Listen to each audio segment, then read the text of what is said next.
Nefis Lezzeti Tarifler kanalımdan herkese merhabalar. Hoş geldiniz. Sefalar getirdiniz. Bugün ne yapacağız? Bugün çok güzel bir mantı tarifi vereceğim sizlere kızlar. Ne mantısı yapacağız? Hazır yufkadan çıtır üçgen mantı yapacağız. İçine kıyma koyacağız. Üzerine yoğurt sos yapacağız. Muhteşem bir lezzet oluyor. Bu mantıyı evli, bekar, çalışan, çalışmayan herkes çok kolay bir şekilde yapabilir. Hatta hazırlayıp sarıp buzdolabına da koyabilirsiniz. Daha sonra da çıkarıp pişirebilirsiniz. Nasıl yapılır? Hadi hep birlikte öğrenelim. Evet, mantımızı hazırlamak için bize ne gerekli? İç malzemesi için kıymamız var, soğanımız var, karabiberimiz var ve tuzumuz var. Bunları iç harcı olarak kullanacağız. Şöyle hepsini birlikte bir güzel karıştırıyoruz. Kıymamız ne kadar? İşte bu kadar. Ben dolapta olan kıymayı kullandım. 250 gram kıyma diyelim.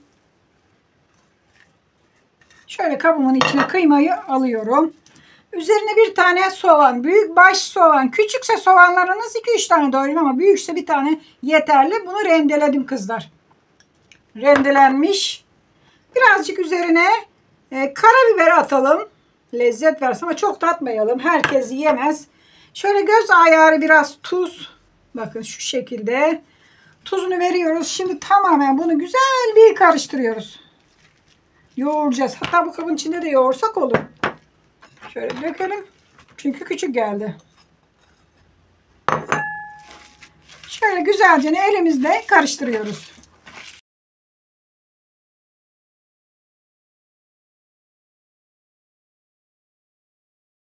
Karıştırdık. Hazır. Kabımıza koyalım. Kıymamız hazır. Bunları alalım buradan. Evet, kıymamızı hazırladık. Şimdi burada da yufkalarım var. Toplamda 3 tane yufkam var. Hazır marketlerde satılan yufkalardan. Şöyle yufkamızı da açalım. 3 taneden yapacağım. İsterseniz 2 taneden, isterseniz 1 taneden bile yapabilirsiniz.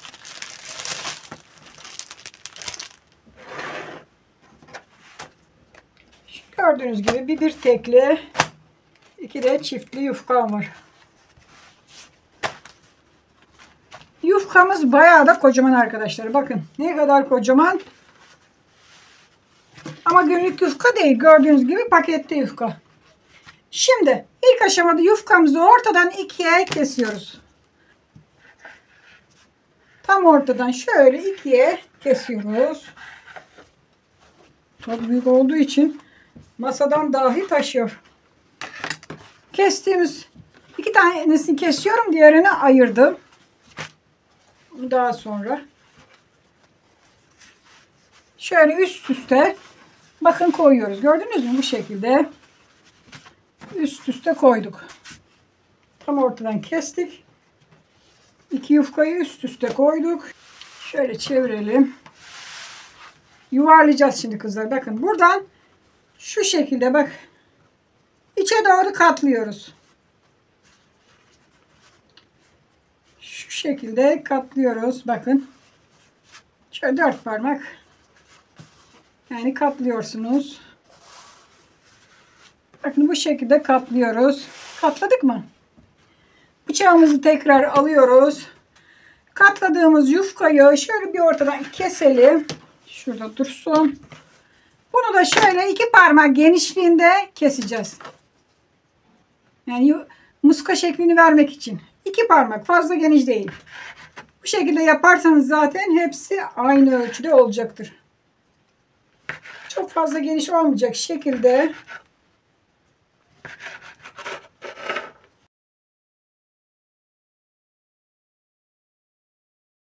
kestik. Bunu da aynı şekilde 2 parmak genişliğinde.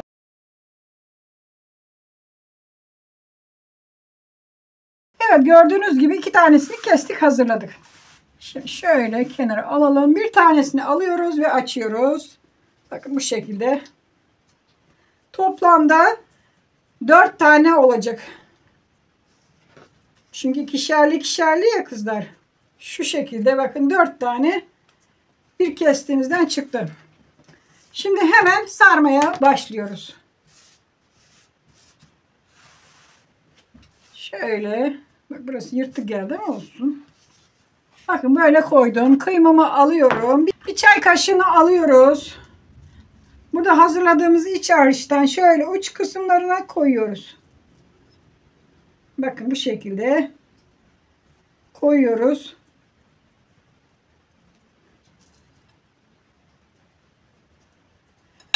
Azar azar, çok fazla değil. Bu şekilde uçlarına koyuyoruz. Şöyle elimizle biraz bastırıyoruz. Bakın. Çiğden olduğu için zaten yapışacaktır. Hemen şekil vermeye başlıyoruz. Şöyle bakın üçgen şeklini vereceğiz. Çok kolay, çok basit. Herkes yapabilir. Bakın bu şekilde üçgen şeklini veriyoruz. Bir sağ bir sol döndüre döndüre bakın saracağız.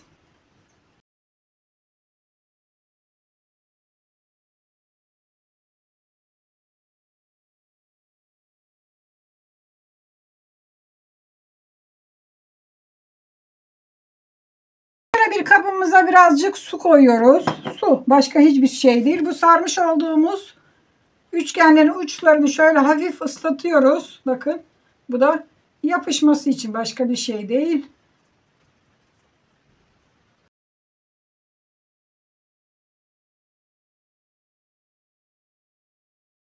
Bu şekilde üçgen hamurlarımızı hazırlıyoruz.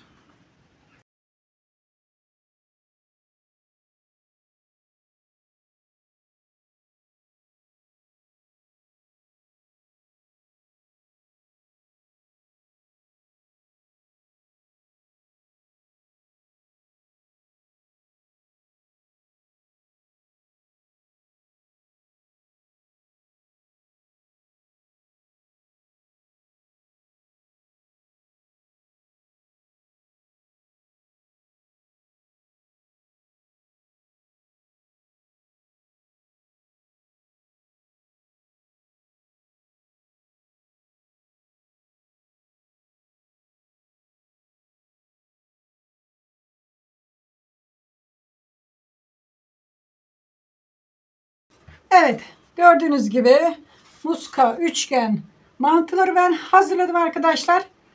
3 yufkadan yaptım. Bayağı canına bir bakın mantı çıktı. Şimdi bunları pişireceğim. Yağımı ocağa koydum. Hemen pişirme aşamasına geçelim.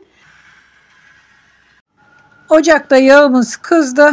Kızan yağın içine mantıları bırakıyoruz.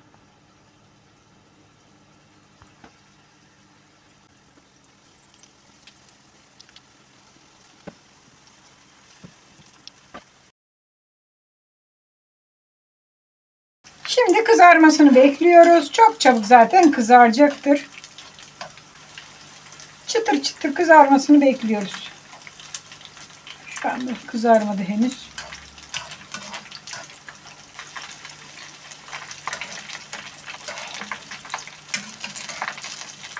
Şöyle ilk koyduklarımızı alt üst getirelim.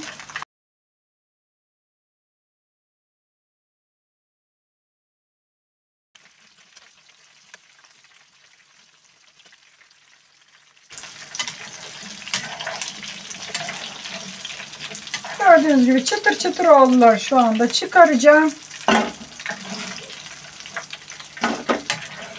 Şöyle bir kabın içine hemen alıyorum. Evet, birazını daha sonra pişireceğim arkadaşlar. Çok geldi. Onları direkt dondurucuya bırakacağım. Şimdi sosunu hazırlıyoruz. Yağı aldık. Çok az yağ bıraktım içinde. Şöyle domates. Birazcık da biber salçası. Sosunu hazırlıyoruz. Şöyle karıştıralım.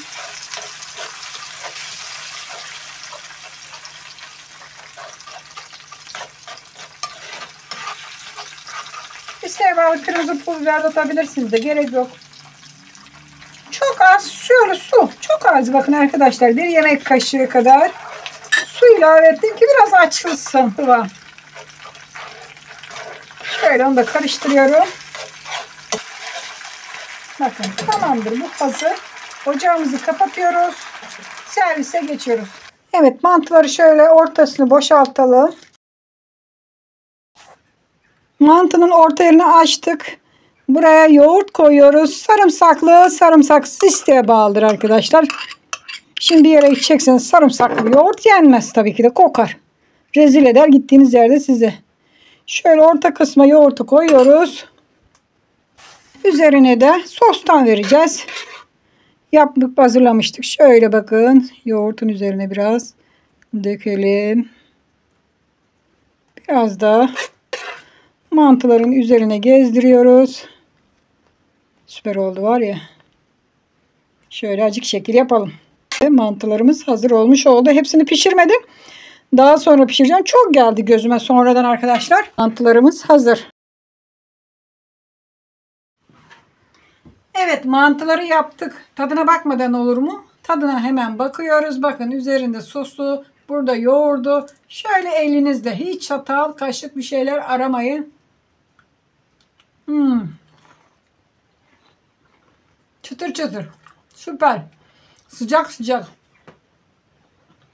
Yapacaksınız, hemen tüketeceksiniz. Soğumasını beklemeyin. Bu şekilde çok lezzetli oluyor. Umarım beğenmişsinizdir. Siz de yapar hazırlarsınız. Sevdiklerinize bu mantıyı, güzel mantıyı yedirirsiniz. Tariflerimi beğeniyorsanız beğen tuşuna basın. Kanalıma abone değilseniz abone olun. Sosyal medyada paylaşın tariflerimi arkadaşlar. Hoşça kalın. Kendinize iyi bakın. Daha birçok güzel tariflerde görüşmek üzere.